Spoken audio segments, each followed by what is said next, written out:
Hello, then. Thank you for staying with us right here on Voice of the People 90.3 FM. This is the World News at 6 right here. My name is Esther Wachuku, and here are the top stories. Petrol subsidy removal yields 84 billion dollars gain, according to 40 Roads report. President Bola Ahmed Tinubu's government assures farmers of security support against bandits and killer headsmen. Troops kill yet again another Boko Haram kingpin, others in Yobe State. Presidency calls Peter be shallow about economy and governance. Umahi declares loyalty to President Bola Ahmed Tinubu. Tinubu's government accused of witch hunting, freezing accounts of Sunday Igboho. In a very recent development, however, Governor Alex Oti of Abia State declares support for President Tinubu, calls him his friend. Meanwhile, Buratai denies Boko Haram attack, declares it's mischievous, utterly false. Trump again blows hot with Elon Musk. Details now.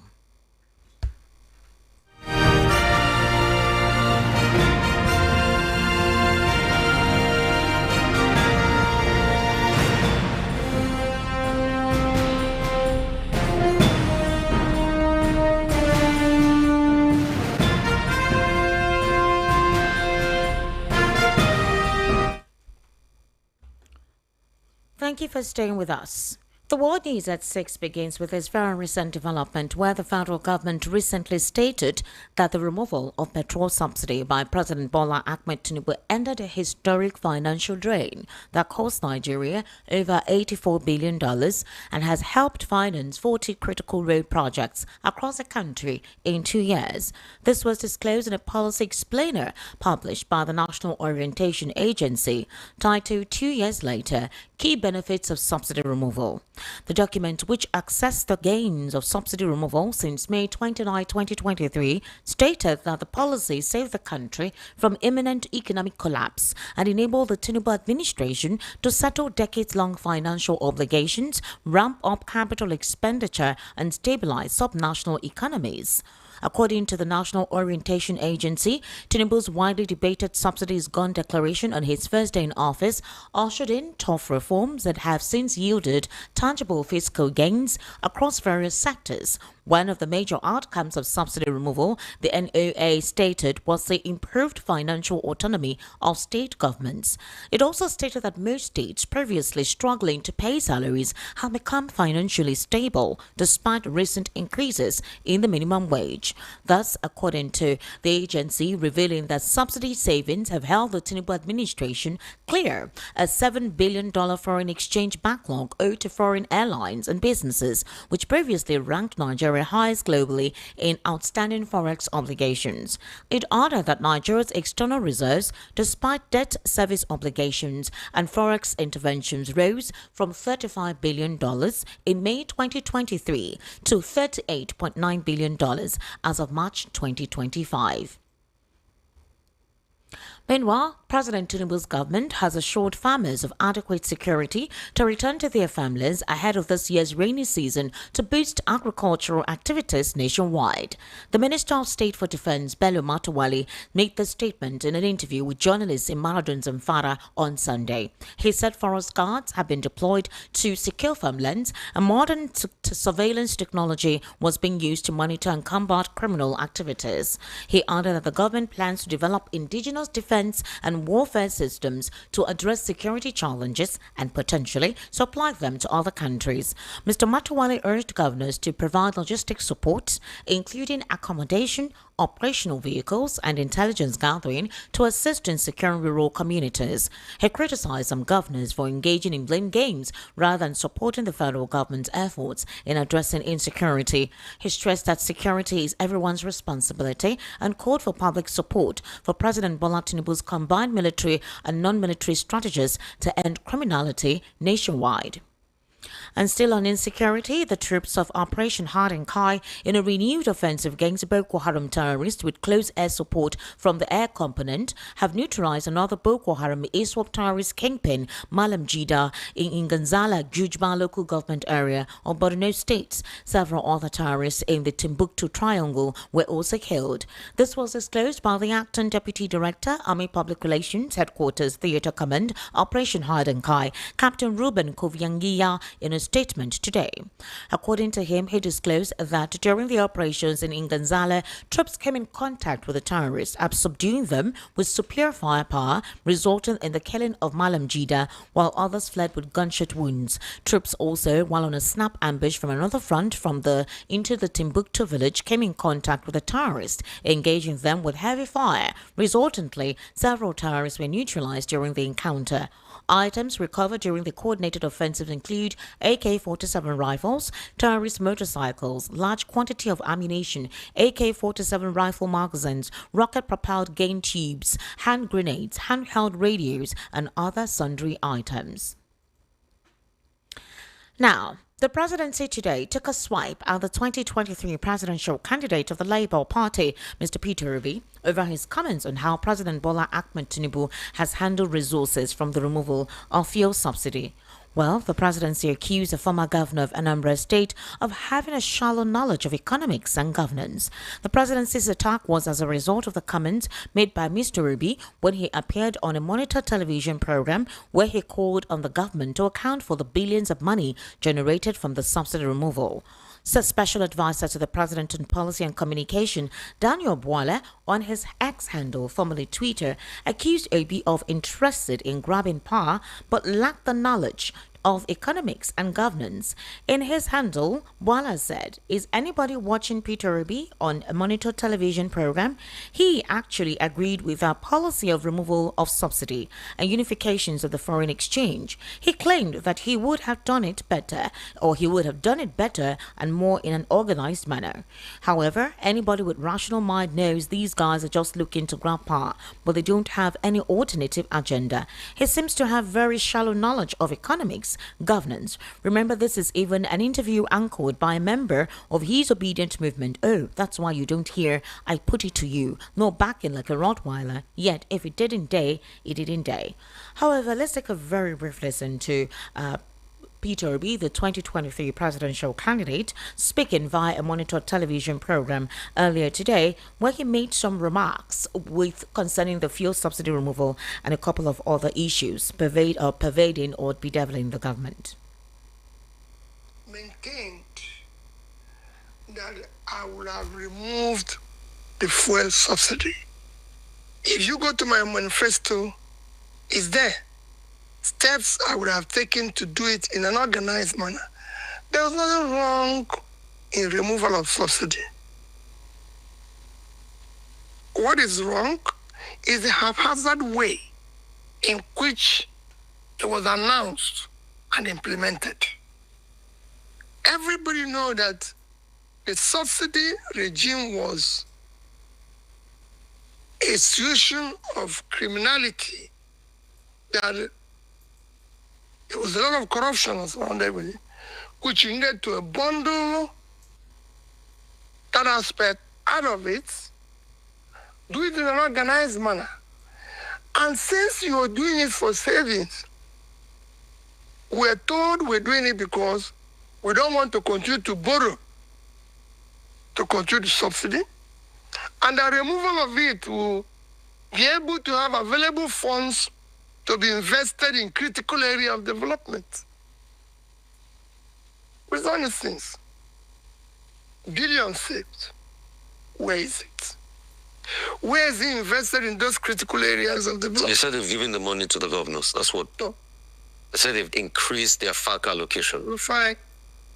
They said most of the states have been able to pay their. Everybody knows what critical areas of development is. And I say it morning, afternoon, night. It is education, health, and pulling people out of poverty. Rufai, is any of these three, has it improved? No. The Minister of Health said they're getting new primary health care. All right, that was Peter Arby earlier today, where that interview was streamed, discussing or rather detailing how he would have organized a fuel subsidy removal and how he would have actually been more organized and made it quite better. And he further explained other avenues through which his manifesto explained on how he was going to regravitate the Nigerian economy if he becomes the president, and assuring Nigerians that he was capable within 2 years of making sure this country has the right trajectory other than this current administration's economic policies. And still on the world news at 6, however, the Minister of Work, Senator David Umahi, has declared his loyalty to President Bola Ahmed Tinubu. Umahi, while speaking with journalists in Abakaliki on the president's recent commendation of him over some infrastructural feats, said that after God, his loyalty lies with Tinubu. Umahi said the commendation was worth more than $1 trillion to him, as it shows he was on the right track and that God answers prayers. According to the former governor of Ebonyi State, anyone who betrays Tinubu after receiving such a level of trust and support will be of the devil. Umahi vowed to continue praying for Tinubu and all those who love him and appreciate his efforts. Meanwhile, the administration of President Bola Ahmed Tinubu has been accused of continuing the alleged persecution of Yoruba Nation agitator and Sunday Adeyemo, also known as Sunday Igboho, a campaign that reportedly began under former President Muhammadu Buhari. The claim was made by Igboho spokesman Olayemi Koiki in an audio message sent to Sahara reporters today. According to the audio message, it says it is unclear why the Bola Ahmed Tinubu administration has continued to witch hunt Sunday Igboho till today. He is still on the wanted persons list. Koike lamented that despite court orders and the release of Igboho by the Benin Republic authorities, the Nigerian government has allegedly refused to remove him from the list of wanted persons. According to Koike, Igboho is treated with dignity abroad but remains labeled a criminal in his own country. Koiki accused the Buhari-led government of attempting to eliminate Igboho during the controversial raid on his Ibadan residence in July 2021, carried out by operatives of the Department of State Services. The DSS had claimed that the raid was based on intelligence that Igboho was stockpiling weapons. Although Igboho escaped the raid, the DSS later declared him wanted and claimed to have recovered firearms from his home. After fleeing to the Republic of Benin, Igboho was arrested and detained. He was later arraigned at the Court d'Appeal in Cotonou on charges including arms smuggling, inciting violence, and promoting secession from Nigeria.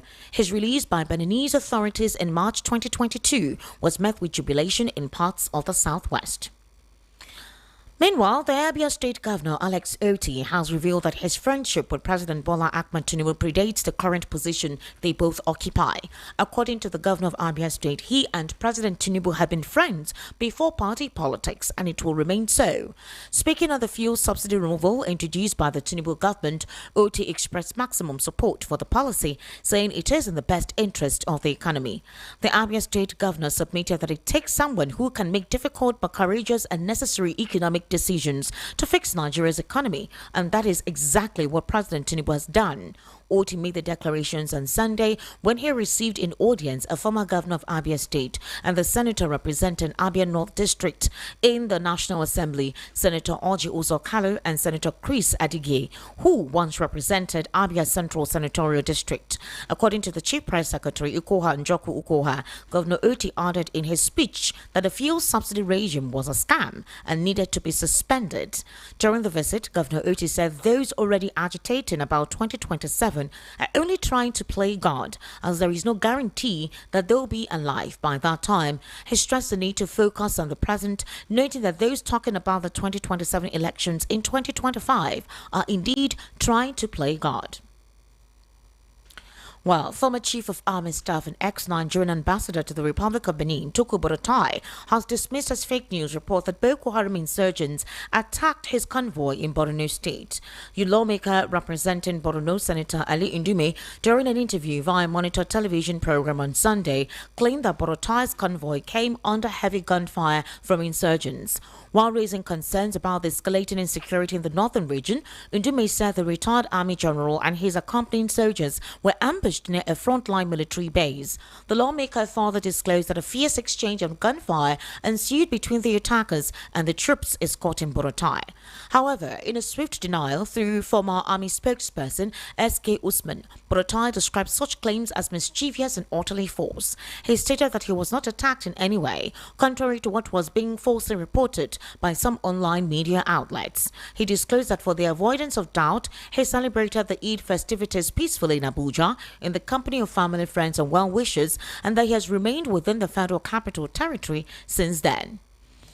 While speaking, however, on that particular response from Buratai, Ndume decided to clear the air, clarifying that his recent comments regarding an attack in Borno State were misinterpreted. The former Senate leader personally signed in a statement today in Abuja explained that the Buratai he mentioned during a television interview referred to a town in Biu local government area and not to the former Chief of Army Staff, Lieutenant General Tuku Buratai, who shares the same name. Due to time constraints, I would have been able to play that response he gave. It literally meant he was referring to the former Chief of Army Staff, Buratai, who is actually refuting the claim made by Ali Ndume. However, we need to get into our news analysis segment. We'll deal further with that during the evening rush. My analyst this evening for the World News at 6 is Mr. Elvis Elimehele, who is a political, national and social affairs commentator. Mr. Elvis Elimehele also is a journalist of over 3 decades. He'll be responding to some questions posed to him based on the stories read out on the World News at 6. Do kindly stay with us.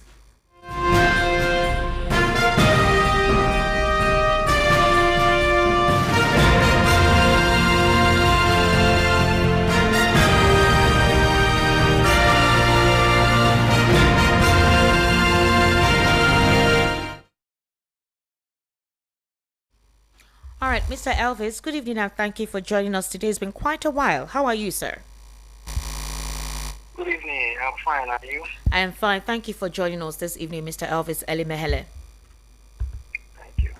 Mr. Elvis, let's look at a couple of developments so far. The Nigerian military seems to be actually moving on in taking the effort to curtail the activities of insurgents. Although kidnapping and insecurity is on the rise, is a daily activity that we hear about every day in this part of the world. But would you say that recently, with some capture and killings of certain kingpins within Boko Haram, that the Nigerian army has ramped up efforts in eliminating these terrorists and insurgents? And secondly, in Delta State, we saw some community youth members asking some headsmen to leave. They were accompanying them out of their community. They were seen with their cows, the youths in their numbers on a tricycle and also on a motorcycle were actually accompanying the headers peacefully out of their community. Has it gotten to this point? If every Nigerian has the right to reside anywhere in the country, but if it feels like the security agencies are not being active in their responsibilities, would you say it is wrong for the community members to take it upon themselves to act like security agents and protect themselves by asking these individuals to get out of their community? Thank you, Esther. Let me take it from the Delta State story you asked the question from first before I go to the military. Let me tell you, Esther, if I open my house to accommodate you as a visitor, I'm accommodating you on the ground that you are not bringing trouble, you are not bringing mayhem, conflict, and confrontation to my home. If you decide to do otherwise, I will open my gate and ask you to get out. Did you hear me? Yes, sir. I will simply open my gate, no matter how close you are to me, no matter the number of years we'll be friends. I open my gate if I can no longer contain your excesses and ask you to get out. So what happened in that community, it is not anything that I will condemn. It's something that I believe every other community in Nigeria, especially where we are now, should borrow a leaf from Abraka and Abaru and the other community around yes. And do likewise. The one that happened at Uromi in my town, you saw what happened last time at Uromi. Yes, yeah. It was just that to forestall a repetition of what happened in Uromi, it's better they ask these people who have become a thorn on their flesh to leave their town. Otherwise, if it gets to what happened in Uromi again, there will be another condemnation.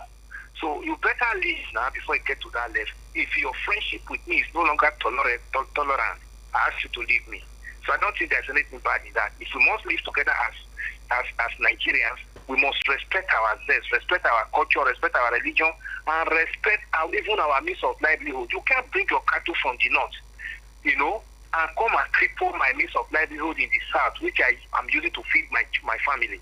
You come into my farm, you vandalize it, you destroy my farming for a whole year. Then you want to tell me you are still a friend, and I should still harbor you and let you to remain in my community. It is not done. It is not done. My people say there's a parable in my place, and I do say that when the rag roll, the rag roll that you used to put native pot on the head those days from the river, when you go to fetch water. He said when that native pot falls from your hand and break, you simply remove the rag roll from the head because its usefulness is outlived. It has no usefulness again. So if you come to my house and you want to become a thorn on my flesh, I open my gate and say, get out. So what they did, I think every community should emulate it because it's better we are friends when at that level or we get to a situation like what happened in Europe. So I think that should not be anything that anybody should be worried about. But some residents, some Nigerians reacting to that particular reaction, from the youths in that community in Abraka, are saying that these individuals may come in the dead of night to actually cause mayhem, and that theirs is usually worse. They take lives at their disposal.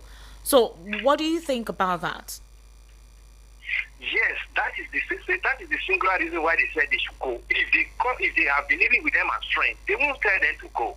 Now that they have become thorns on their flesh, they have to leave. The community has to remain. It's not the community that will live for their visitors now. It's the visitor that will definitely leave. So they just have to leave. They cannot come all the way from the north and come and cripple the means of livelihood of the community and subject them to intimidation, kidnap them, but tell them to go and pay 50 million. How many people in Abraka can raise 1 million? Then you are not talking of 50 million. So for it not to degenerate to a level of what happened in Uromi, those things again to happen over there, I think what they did was the best. Because if Satan has also gone to the north and now begin to kill their cow anyhow, they should also do likewise and say, please leave my community. We even see riots that goes on in the north that does not even concern any northerners, any southerners. You see them going to start burning their property. Sometimes we saw some there was a time there was this a cartoon in France. Remember that cartoon in France? Yes. Where the riot came over to Nigeria. I recall vividly. Yes. So, I mean, that's to tell you how intolerant they are. So if they have become so intolerant to us in the south, we should also ask them to go. Let's begin to have this feeling across Nigeria so that the government of this nation will know that they have failed. If they so believe that Nigeria must be one, they must do their job. You just made mention of the Nigerian military now, coming up. I mean, to start having upper hand in terms of the insurgency in the north. That is how it's supposed to be. But over the years, these people have not been equipped to the extent that they can withstand the insurgency in the north.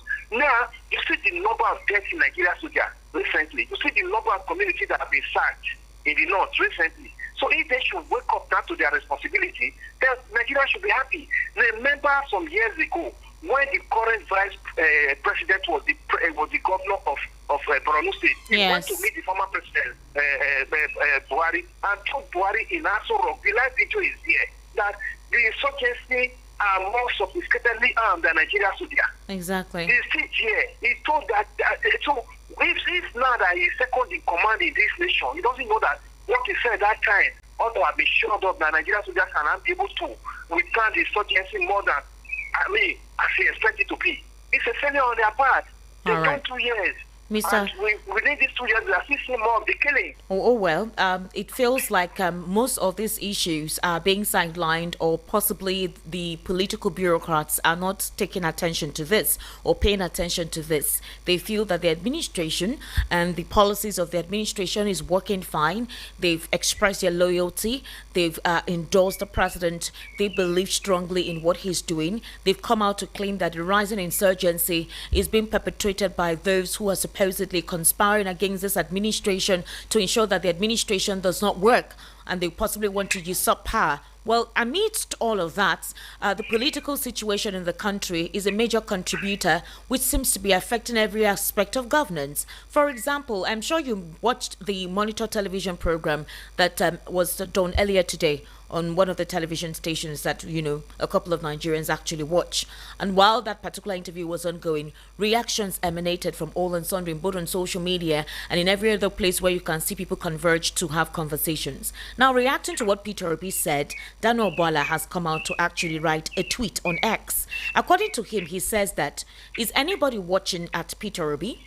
He agreed with our policy of removal of subsidy and unifications of the foreign exchange, but he claimed he would have done it better than us in an organized manner.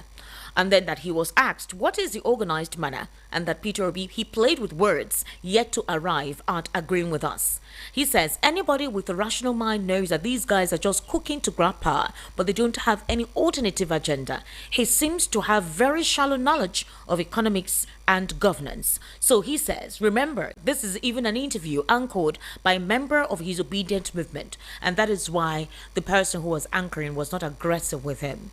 Do you think that that response was, proper? I mean, why not react to the issues that was raised in that particular interview to respond to? One. Secondly, Peter Obi was very assured that if at all the fuel subsidy removal would be removed, which was basically one of his campaigns, he felt he would have done it better. Well, with that interview, do you think he was convincing enough that there would have been a better way to have handled it other than the way President Bola Ahmed Tinubu did?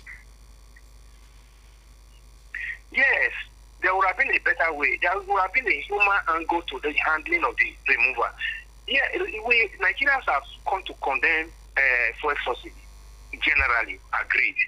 But all the candidates then said they were going to remove it. But the manner with which this present administration did it is what we are questioning. The president ought to have been seated in the office, call all the agencies that are concerned with it, and even call Nupeng and Pengansin and all of that. This is what I want to do. I'm giving you between social time to social time to sort things out. It could have been a period of 3 months, could have been a period of 6 months. Then there will be that sensitization on Nigerians. We have, in my campaign promises, I said I'm going to remove a petroleum subsidy, and I'm going to do it at social time. So agencies are already working. Everybody will be working. Even the Ministry for Humanitarian Affairs, whatever what they call it, will be working to alleviate Nigerians of the suffering. Then even this CNG that we are seeing now that have become a big campaign.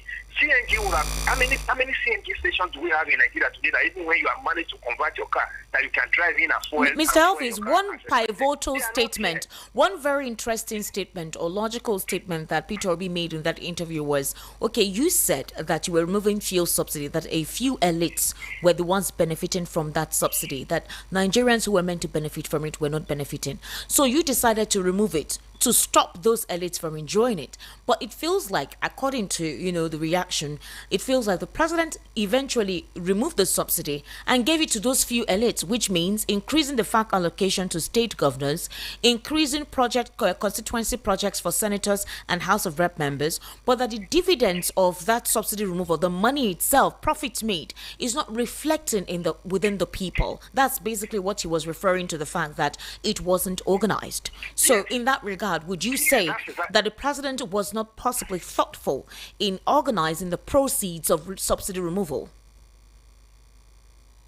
Yeah, that was exactly what I was driving at Esther. When all these ones are put in place, haven't gotten into the office and sit down and evaluate the situation of grant, he is supposed to have set up an agency that is actually managing the removal, this fund coming back from petroleum subsidy removal, so that fund can be directed at Nigerians, ameliorating the hardship this subsidy has imposed on Nigerians. Unfortunately, there is no agency. Today, you are sharing the money for the governor. These are the same governors that Nigerians are not comfortable with. Nigerian governors are living larger than expected. The Nigerian governors are taking fat allocation now, from fat. But how many states are you seeing the effect of this fat allocation they get from Abuja in the respective states? Nigerians are still wallowing in poverty. So the federal government will have set up an agency that will directly interface with Nigerians so that Nigerians can know that this is petroleum subsidy fund that we are getting this one from. Not sharing it in the hands of governors, because the governors are going to play a better role in you're coming back to 2027. Now you are now using fast allocation to putting them forward for your election to come in 2027. So don't you think that he ought to call these governors and say, what are you doing with the FAC allocation I gave you? People are assisting in power. If people are complaining, they are hungry. If there is no development in other states, aside from some states like Lagos and others are properly utilizing their funds for certain projects and all whatnot. So if these governors are not properly utilizing the FAC allocation, why is he not questioning? Because he recently endorsed them. He said they are doing well. So if he's endorsing them, it means he feels they are doing something okay. That's why we are talking about the democracy in Nigeria has not gotten his feet. Apart from it, it's not even the duty of the president to have even called them, because they are also elected the same way the president is elected. It is the political party that brought them to power. If APC was sincere to them, the leaders of APC ought to have called the governors they get tickets to fly their flag and get into that office and say, come, if you don't do well in your state, we stand the ground of losing it in the next election. So APC by now is supposed to have set up a kind of committee that will work with the governor and monitor what they are spending this humongous amount of money they now get from Abuja. There was a time sometimes in this country when PDP, when PDP was in power, they set up good governance committee that was headed by then the Minister of Information, Labaraman, that was traveling around all the states of the PDP states in Nigeria, monitoring what their governors was going with the allocation and the money they are getting from their state. By now, if APC was actually a political party that meant well for Nigerians, that are actually talking about the welfare of Nigeria, that such committee ought to have been set up by now, because we hear the trillions these people share every month now. The allocation is like times 2 since the fuel subsidy was removed. But how many states can you drive 10 kilometers of road without running into bomb as we talk? How many states can Nigerians go to farm now or their respective businesses without being faced with insecurity? All these are some of the things that our Nigerians are complaining about. We are not seeing the effect of the fuel subsidy removal. We are only seeing the hardship. So APC as a party has failed in its own. So does it mean that anybody that criticizes this, does it mean anybody that criticizes the manner and the policy arrangement or implementation of this current administration is all about grabbing power? Because what he said in response to Peter Obi's interview is the fact that they don't have the interests of Nigerians, they just want to grab power and they don't have any alternative agenda. That's what he said. They don't have. It is quite obvious. No, what Daniel Bwala is saying is the fact that due to Peter Obi's response means that all of them critiquing or criticizing just want to grab power. After I leave Daniel Bwala out of this matter, Daniel Bwala cannot stand with Peter Obi. Daniel Bwala has never contested even councillorship election in his state and even winning. Peter Obi has governed the state for 8 years. So he's speaking because he wants to please his paymaster. He's too junior. He's too lower in rank to begin to talk to Peter Obi that have gotten to that level in life, successful in private business, successful in public running on public affairs, and successful as a governor. So if he's paying, he's speaking because he wants to pay his paymaster. He want to be able to have the paymaster to have confidence in him. That is it. So I don't even want to join the issue today because I'll be too big for Daniel Bwala to start. It's not because of the way we run our politics in Nigeria. The sitting government go out importing people from opposition who were critical to them and say, come, you want to come and be my spokesperson because I know you were critical to me. They knew what Daniel Bwala did to them during the 2023 general election. That's why they have to bring him now to come and start swallowing his vomit. A typical Nigeria, a responsible Nigerian will not listen to Daniel Bwala any longer. All right. Go and play Daniel Bwala's videos all through the 2020. Oh, trust me, I have a lot of his remarks against this administration. So, yeah, basically. All right, let's move on to another angle. So, the Abia State Governor, Alex Oti, has said that he is a very good ally and friend with President Bola Ahmed Tinubu, that their relationship predates, the current position that they're both occupying. That is President Bola Tinubu and he, the governor of Abia State. Now, reacting to the fuel subsidy removal, Oti expressed a maximum and absolute support for the policy, saying that it's in the best interest of the economy and that he said it takes somebody with courage somebody with the attitude to make difficult but courageous decisions, necessary economic decisions to fix Nigeria's economy. And that is who President Bola Ahmed Tinubu is, and that is what he has done. All right. So, and he made a statement in an audience with former Abia State Governor, Senator Ojuzo Kale. So here is the thing. Regardless of the fact that they both have different political ideologies, they both represent different political parties, although Alex Oti used to be in the APC. Would you say that this is how politics should go? A couple of critics believe that possibly they would not be surprised to hear that Alex Oti wants support to the APC for him coming out to declare support for the president and his economic policies. If other political stalwarts who are in the opposition are criticizing the policy implementation of the president, how come he, who is supposed to be an opposition, is not opposing? But if he agrees with some tenets of the policies of the president, is it wrong for him to admit it? And is it also wrong for him to hold on to the relationship they had before their different political ideas or different political parties that they currently occupy? How do you react to this? Esther, you see, it is very laughable in Nigeria because politicians in Nigeria have made politics to become like a cat and rat thing. You are a friend. You are a friend as it is now. Tomorrow, if you are there like the spokesperson of any government, and I am at the other side, I will still call you as friends because I know your interest. I know you are representing an interest. Oti has said president has been his friend, so that friendship remains there. And even what the president has done, removal of the fuel subsidy, his principal, Peter Obi, has also said he was going to remove it during his campaign. Okay. So at that level, you discover that both of them have the same mindset. But the way and manner the president implemented his own is what Nigerians are condemning. So I don't think there is anything, even if RSO is going to decamp to APC, you know, that is like the popular thing now. But one should not just pick him because he has one or two good idea of what the president has done, and he should not be able to say it. He should say it. He is doing well in the state. And part of the removal of the fuel subsidy, the state is also benefiting from it because it's getting a better allocation. So, in that regard, he said the president was bold enough. That was why he was able to do it. Well, it depends on the way he reasons the boldness. Okay. The boldness, is it profitable to, is it beneficial to Nigeria or is beneficial to the themselves that are in government?